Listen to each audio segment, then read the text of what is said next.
Hi hello viewers welcome to my channel Sama foods.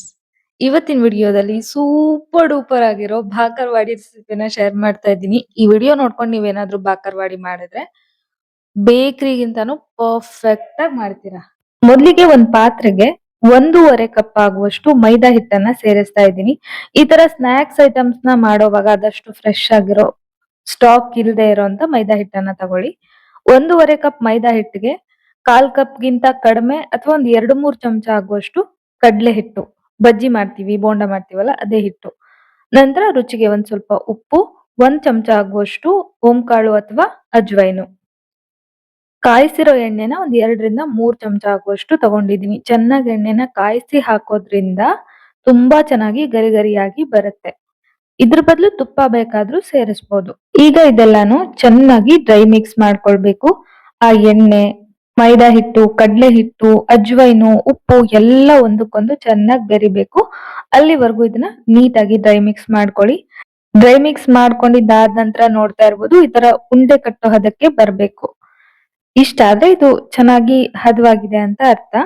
ಈಗ ಇದಕ್ಕೆ ಸ್ವಲ್ಪ ಸ್ವಲ್ಪ ನೀರ್ ಹಾಕೊಂಡು ಚೆನ್ನಾಗಿ ಹಿಟ್ಟನ್ನ ಕಲಸ್ಕೋಬೇಕು. ತುಂಬಾ ಮೆದುವಾಗಿ ಹಿಟ್ಟನ್ನ ಕಲಸ್ಕೋಬಾರ್ದು. ಆದಷ್ಟು ಗಟ್ಟಿಯಾಗಿನೇ ಕಲಸ್ಕೊಳ್ಳಿ. ಗಟ್ಟಿಯಾಗಿ ಕಲಸೋದ್ರಿಂದ ತುಂಬಾ ಗರ್ಗರಿಯಾಗಿ ಬರುತ್ತೆ, ಎಣ್ಣೆ ಜಾಸ್ತಿ ಕುಡಿಯಲ್ಲ. ಈಗ ನೋಡಿ, ಹಿಟ್ಟನ್ನ ಚೆನ್ನಾಗಿ ಕಲ್ಸಿದ್ದೀನಿ. ನಾನ್ ನಿಮ್ಗೆ ತೋರಿಸ್ತೀನಿ ಎಷ್ಟು ಗಟ್ಟಿಯಾಗಿ ಕಲ್ಸಿದ್ದೀನಿ ಅಂತ ಹೇಳಿ. ಇದನ್ನ ಕಮ್ಮಿ ಅಂದ್ರು ಒಂದ್ 15 ನಿಮಿಷನಾದ್ರೂ ನೆನೆಯೋದಕ್ಕೆ ಬಿಡ್ಬೇಕು. ಇದ್ರಲ್ಲಿ ಎಣ್ಣೆ ಮಿಕ್ಸ್ ಮಾಡಿ ಕಲ್ಸಿರೋದ್ರಿಂದ ಮತ್ತೆ ಗಟ್ಟಿಯಾಗಿ ಕಲ್ಸಿರೋದ್ರಿಂದ ಕೈಗೆ ಸ್ವಲ್ಪನೂ ಅಂಟೋದಿಲ್ಲ. ಈಗ ಲಿಡ್ ನ ಕ್ಲೋಸ್ ಮಾಡಿ ಒಂದ್ 15 ನಿಮಿಷ ಪಕ್ಕಕ್ಕೆ ಎತ್ತಿಟ್ಕೊಳ್ತೀನಿ. ಅಷ್ಟರಲ್ಲಿ ನಾನಿಲ್ಲಿ ಒಂದು ದೊಡ್ಡ ನಿಂಬೆ ಹಣ್ಣಿನ ಗಾತ್ರದಷ್ಟು ಹುಣಸೆ ಹಣ್ಣನ್ನ ಬಿಸಿ ನೀರಲ್ಲಿ ಅರ್ಧ ಗಂಟೆ ನೆನ್ಸಿಟ್ಟಿದ್ದೆ. ಅದ್ ಚೆನ್ನಾಗಿ ನೆಂದಿದೆ. ಕೈಯಲ್ಲಿ ಚೆನ್ನಾಗಿ ಕಿವುಚ್ಕೊಂಡು ಇದನ್ನ ಸ್ಟ್ರೈನ್ ಮಾಡ್ಕೊಳ್ತಾ ಇದ್ದೀನಿ. ಬಾಕರ್ವಾಡಿಗೆ ಇಮ್ಲಿ ಚಟ್ನಿ ಬೇಕಾಗತ್ತೆ. ಇಮ್ಲಿ ಚಟ್ನಿ ಬೇಕಾಗಲ್ಲ, ನಮ್ಗಿದು ಬೇಡ ಅಂದ್ರೆ ಏನ್ ಮಾಡ್ಬೇಕು ಅನ್ನೋದನ್ನ ಕೊನೆಯಲ್ಲಿ ಹೇಳ್ತೀನಿ. ಈ ತರ ಎಲ್ಲ ಹುಣಸೆ ಹಣ್ಣಿನ ರಸನು ಕೂಡ ಸ್ಟ್ರೈನ್ ಮಾಡಿ ತಗೊಂಡಿದ್ದಾದ ನಂತರ ಗ್ಯಾಸ್ ಆನ್ ಮಾಡ್ಕೊಂಡು ಇದನ್ನ ಚೆನ್ನಾಗಿ ಕುದಿಸ್ಕೋಬೇಕಾಗತ್ತೆ. ಇದು ಕುದಿಯೋವಾಗ ಒಂದ್ 2-3 ಚಮಚ ಆಗುವಷ್ಟು ಬೆಲ್ಲನ ಸೇರಿಸ್ತಾ ಇದ್ದೀನಿ. ಹುಳಿ ಎಷ್ಟಿರುತ್ತೆ ಅಂತ ನೋಡ್ಕೊಂಡು ಬೆಲ್ಲ ಹಾಕೊಳ್ಳಿ. ನಂತರ ರುಚಿಗೆ 1.5 ಚಮಚ ಆಗುವಷ್ಟು ಉಪ್ಪು, ಅರ್ಧ ಚಮಚ ಅಚ್ಚ ಖಾರದ ಪುಡಿನ ಸೇರಿಸ್ತಾ ಇದ್ದೀನಿ. ಈ ಇಮ್ಲಿ ಚಟ್ನಿನ ಬೇಕಾದ್ರೆ ಸ್ವಲ್ಪ ಜಾಸ್ತಿನೇ ಮಾಡ್ಕೊಳ್ಳಿ. ಇದೇನ್ ಉಳಿದ್ರೆ ಒಂಚೂರು ವೇಸ್ಟ್ ಆಗಲ್ಲ. ಫ್ರಿಡ್ಜ್ ಅಲ್ಲಿ ಇಟ್ರೆ ತುಂಬಾ ದಿನ ಹಾಳಾಗಲ್ಲ. ನಾವು ಅಡ್ಗೆಗಳಿಗೆಲ್ಲ ಬೆಳೆಸ್ಕೋಬಹುದು, ಸಾಂಬಾರ್ಗೆ, ಚಟ್ನಿಗೆ ಅಥವಾ ಬೇರೆ ಏನಾದ್ರೂ ಪಟ್ ಅಂತ ನಮ್ಗೆ ನೆನ್ಸಿಡೋ ಅಗತ್ಯ ಇಲ್ಲ. ಬೇಗ ಈ 1 ಚಮಚ ಇಮ್ಲಿ ಚಟ್ನಿ ಹಾಕೊಂಡು ಸಾಂಬಾರೆಲ್ಲ ಮಾಡ್ಕೋಬಹುದು. ಇವಾಗ ನೋಡಿ, ಈ ತರ ಗಟ್ಟಿ ಆಗೋವರೆಗೂ ಕುದಿಸ್ಕೊಂಡು ಒಂದ್ ಬೌಲ್ ಅಲ್ಲಿ ತೆಗೆದು ಎತ್ತಿಟ್ಕೊಳ್ತೀನಿ. ಇದಾಗಿದೆ.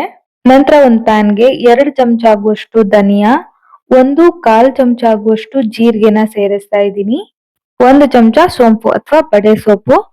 ಇದನ್ನ ಹಾಕಿದ್ರೆ ಚೆನ್ನಾಗಿರತ್ತೆ. ಹಾಕಿ, ಜಾಸ್ತಿ ಬೇಡ ಅಂದ್ರೆ ಕಮ್ಮಿನಾದ್ರೂ ಹಾಕೊಳ್ಳಿ. 1.5 ಚಮಚ ಬಿಳಿ ಎಳ್ಳು, ಒಂದ್ ಸ್ವಲ್ಪ ಒಣ ಕೊಬ್ಬರಿ.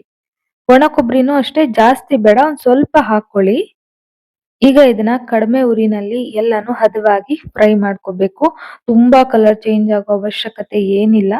ಯಾಕಂದ್ರೆ ನಂತರ ಕೂಡ ನಾವು ಎಣ್ಣೆಯಲ್ಲಿ ಫ್ರೈ ಮಾಡ್ಕೊಳ್ತೀವಲ್ಲ, ಹಾಗಾಗಿ ಹದವಾಗಿ ಫ್ರೈ ಮಾಡಿ ತೆಗೆದಿಟ್ಕೊಂಡ್ಬಿಡಿ. ಈಗ ಒಂದು ಮಿಕ್ಸಿ ಜಾರ್ ಇಟ್ಕೊಂಡು ಈ ಹುರಿದಿರುವಂತ ಮಸಾಲೆ ಪದಾರ್ಥಗಳನ್ನೆಲ್ಲ ಸೇರಿಸ್ತಾ ಇದ್ದೀನಿ. ಸ್ವಲ್ಪ ತಣ್ಣಗಾದ್ರೆ ಚೆನ್ನಾಗಿ ಪುಡಿ ಆಗತ್ತೆ. ಈಗ ಇದಕ್ಕೆ ಒಂದ್ 1/4 ಚಮಚ ಆಗುವಷ್ಟು ಅರ್ಶಿನದ ಪುಡಿ, 2 ಚಮಚ ಆಗುವಷ್ಟು ಅಚ್ಚ ಖಾರದ ಪುಡಿನ ಸೇರಿಸ್ತಾ ಇದ್ದೀನಿ. ಖಾರದ ಪುಡಿನ ನಿಮ್ಮ ರುಚಿಗೆ ಅನುಗುಣವಾಗಿ ಎಷ್ಟು ಬೇಕು ಅಂತ ನೋಡ್ಕೊಂಡು ಹಾಕೊಳ್ಳಿ. ಅರ್ಧ ಚಮಚ ಚಾಟ್ ಮಸಾಲ, 1 ಚಮಚ ಸಕ್ಕರೆ, ರುಚಿಗೆ ತಕ್ಕಷ್ಟು ಉಪ್ಪು. ನಿಮ್ಗೆ ಇಮ್ಲಿ ಚಟ್ನಿ ಬೇಡ ಅನ್ನೋದಾದ್ರೆ ಡ್ರೈ ಮ್ಯಾಂಗೋ ಪೌಡರ್ ಅಥವಾ ಈ ಚಾಟ್ ಮಸಾಲ ಸೇರಿಸ್ತೀವಲ್ವಾ, ಅದನ್ನೇ ಸ್ವಲ್ಪ ಜಾಸ್ತಿ ಹಾಕೊಳ್ಳಿ, ಹುಳಿ ಫ್ಲೇವರ್ ಬರುತ್ತೆ. ಈಗ ನೋಡಿ, ಇದನ್ನ ಪುಡಿ ಮಾಡ್ಕೊಂಡು ತಗೊಂಡಿದೀನಿ. ತುಂಬಾ ನೈಸ್ ಆಗೋದು ಇಲ್ಲ, ಆಗೋದು ಬೇಡ. ಇಷ್ಟಾದ್ರೆ ಸಾಕು. ಅದು ಚೂರೇ ಬಾಯಿಗೆ ಸಿಕ್ಕರೆ ಫ್ಲೇವರ್ಫುಲ್ ಆಗಿ ತುಂಬಾ ಚೆನ್ನಾಗಿರತ್ತೆ. ಈಗ ಇದಕ್ ಬೇಕಾಗಿರೋ ಮಸಾಲೆ ರೆಡಿ ಆಯ್ತು. ಟೇಸ್ಟ್ ನೋಡ್ಕೊಳ್ಳಿ, ಉಪ್ಪೇನಾದ್ರೂ ಕಡಿಮೆ ಆದ್ರೆ ಹಾಕೊಳ್ಳಿ.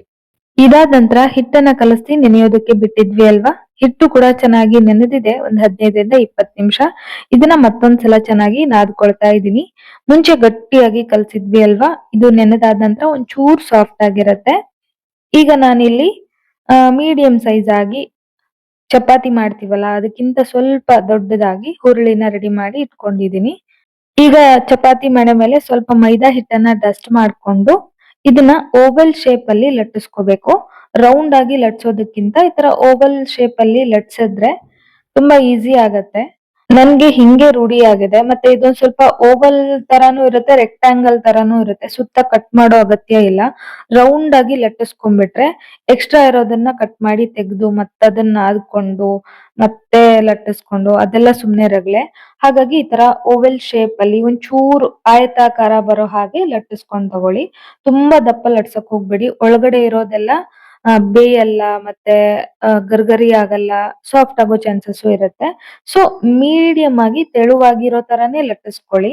ಈಗ ಇದಕ್ಕೆ ಮೇಲ್ಗಡೆ ಇಮ್ಲಿ ಚಟ್ನಿನ ಸವರ್ತಾ ಇದ್ದೀನಿ. ಹುಳಿ ಜಾಸ್ತಿ ಬೇಡ ಅಂದ್ರೆ ಸ್ವಲ್ಪನೇ ಸವರ್ಕೊಳ್ಳಿ. ಮೇಲ್ಗಡೆ ಆ ಲೇಯರ್ ಸ್ವಲ್ಪ ಒದ್ದೆ ಆದ್ರೆ ಈ ಮಸಾಲೆನ ಚೆನ್ನಾಗಿ ಹಿಡ್ಕೊಳ್ಳುತ್ತೆ. ಹಾಗಾಗಿ ಸ್ವಲ್ಪ ಇಮ್ಲಿ ಚಟ್ನಿನ ಸವರ್ಕೊಂಡು ನಂತರ ಅದಕ್ಕೆ ಮಸಾಲೆ ಪುಡಿನ ಈ ತರ ಉದುರಿಸ್ಕೊಂಡು ಈ ತರ ಒಂದು ಖಾಲಿ ಚಮಚನ ತಗೊಂಡು ನಿಧಾನಕ್ಕೆ ಪ್ರೆಸ್ ಮಾಡಿದ್ರೆ ಎಲ್ಲಾನು ಅಂಟ್ಕೊಳ್ಳುತ್ತೆ. ಇದನ್ನ ಹಾಗೆ ಪುಡಿ ಹಾಕಿ ರೋಲ್ ಮಾಡಿ ಎಣ್ಣೆಲಿ ಫ್ರೈ ಮಾಡ್ಬಿಟ್ರೆ ಎಲ್ಲ ಉದುರ್ಕೊಂಡು ಹೋಗ್ಬಿಡತ್ತೆ, ಎಣ್ಣೆನೂ ಗಲೀಜಾಗತ್ತೆ, ಮತ್ತೆ ತಿನ್ನೋವಾಗ ಮಸಾಲೆ ಬಾಯಿಗೂ ಸಿಗಲ್ಲ. ಸೊ ಈ ತರ ಮಾಡ್ಕೊಂಡ್ರೆ ಪರ್ಫೆಕ್ಟ್ ಆಗಿ ಬರುತ್ತೆ. ಇಮ್ಲಿ ಚಟ್ನಿ ಇಷ್ಟ ಅಂತ ಹೇಳಿ ಮತ್ತೆ ಅದನ್ನು ಜಾಸ್ತಿ ಹೆಚ್ಚಕ್ ಹೋಗ್ಬೇಡಿ. ಜಾಸ್ತಿ ಹೆಚ್ಚಿದ್ರೆ ಸಾಫ್ಟ್ ಆಗತ್ತೆ, ತುಂಬಾ ಹುಳಿ ಆದ್ರೆ ಟೇಸ್ಟ್ ಕೂಡ ಚೆನ್ನಾಗಿರಲ್ಲ. ಇದನ್ನ ನಿಧಾನಕ್ಕೆ ಸುತ್ತ ನಾವು ಒಂದೇ ಸಲ ರೋಲ್ ಮಾಡಬಾರ್ದು. ನಿಧಾನಕ್ಕೆ ಎಲ್ಲಾ ಕಡೆಯಿಂದಾನು ರೋಲ್ ಮಾಡ್ಕೊಂಡ್ ಬಂದ್ರೆ ಟೈಟ್ ಆಗಿ ರೋಲ್ ಆಗುತ್ತೆ. ಟೈಟ್ ಆಗಿ ರೋಲ್ ಆಗಿಲ್ಲ ಅಂದ್ರೆ ಅದು ಒಂದಕ್ಕೊಂದು ಕೂತ್ಕೊಳ್ಳಲ್ಲ, ಎಲ್ಲ ಬಿಟ್ಕೊಂಡ್ ಬಿಡುತ್ತೆ. ಹಂಗಾಗಿ ಎಲ್ಲಾ ಕಡೆಯಿಂದಾನು ಅಂಟಿಸ್ಕೊಂಡು ರೋಲ್ ಮಾಡ್ಕೊಂಡ್ ಬನ್ನಿ. ರೋಲ್ ಮಾಡ್ಕೊಂಡಿದ್ದಾದ ನಂತರ ಒಂದು ಅರ್ಧ ಇಂಚ್ ಗ್ಯಾಪ್ ಅಲ್ಲಿ ಕಟ್ ಮಾಡ್ಕೊಂಡು ನಿಧಾನಕ್ಕೆ ಜೆಂಟಲ್ ಆಗಿ ಇದನ್ನ ಪ್ರೆಸ್ ಮಾಡ್ಬೇಕು. ನೋಡಿ, ಪ್ರೆಸ್ ಮಾಡಿದಾಗ ಎಷ್ಟು ಒಳ್ಳೆ ಶೇಪ್ ಬಂತು ಅಲ್ವಾ.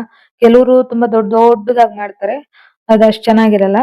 ಬೇಕರಿಲೆಲ್ಲ ಇದೇ ಸೈಜ್ ಅಲ್ಲಿ ಸಿಗುತ್ತೆ. ಹಾಗಾಗಿ ನಾನು ಈ ತರ ಚಿಕ್ಕ ಚಿಕ್ಕದಾಗೆ ಮಾಡ್ಕೊಳ್ತೀನಿ. ಇವಾಗ ಎಲ್ಲಾನು ಇದೇ ತರ ರೆಡಿ ಮಾಡಿ ಇಟ್ಕೊಂಡಿದೀನಿ. ಈ ತರ ಒಂದೇ ಸಲ ರೆಡಿ ಮಾಡ್ಕೊಂಡು ಫ್ರೈ ಮಾಡ್ಕೋಬಹುದು, ಏನು ತೊಂದ್ರೆ ಇಲ್ಲ, ಚೆನ್ನಾಗೇ ಬರುತ್ತೆ. ಮತ್ತೆ ಒಬ್ಬೊಬ್ರೇ ಇದ್ದವ್ರಿಗೆ ತುಂಬಾ ಈಸಿ ಕೂಡ ಆಗತ್ತೆ. ಇದನ್ನ ಫ್ರೈ ಮಾಡೋವಾಗ ಎಣ್ಣೆ ಚೆನ್ನಾಗಿ ಕಾದಿರ್ಬೇಕು, ಉರಿನ ಕಡಿಮೆ ಇಟ್ಕೊಂಡಿರ್ಬೇಕು.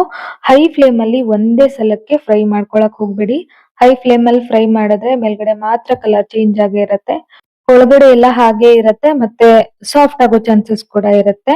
ಹಾಗಾಗಿ ಚೆನ್ನಾಗಿ ಮೀಡಿಯಂ ಫ್ಲೇಮ್ ಅಲ್ಲೇನೆ ಫ್ರೈ ಮಾಡ್ಕೊಂಡು ತೆಗೆದ್ರೆ ತುಂಬಾನೇ ಗರಿಗರಿ ಆಗಿರೋ ಪರ್ಫೆಕ್ಟ್ ಆಗಿರೋ ಭಾಕರವಾಡಿ ಮನೇಲೆ ರೆಡಿ ಆಗತ್ತೆ. ಐ ಹೋಪ್ ಇವತ್ತಿನ ಈ ರೆಸಿಪಿ ನಿಮ್ಮೆಲ್ಲರಿಗೂ ತುಂಬಾ ಇಷ್ಟ ಆಯ್ತು ಅನ್ಕೊಳ್ತೀನಿ. ಇಷ್ಟ ಆಗಿದ್ರೆ ಒಂದ್ ಲೈಕ್ ಮಾಡೋದನ್ನ ಮರಿಬೇಡಿ. ಮುಂದಿನ ವಿಡಿಯೋದಲ್ಲಿ ಮತ್ತೊಂದು ಪರ್ಫೆಕ್ಟ್ ರೆಸಿಪಿ ಜೊತೆಗೆ ಮತ್ತೆ ಸಿಗ್ತೀನಿ. ಅಲ್ಲಿವರೆಗೂ ಕಾಯ್ತಾ ಇರಿ. Bye friends, thank you.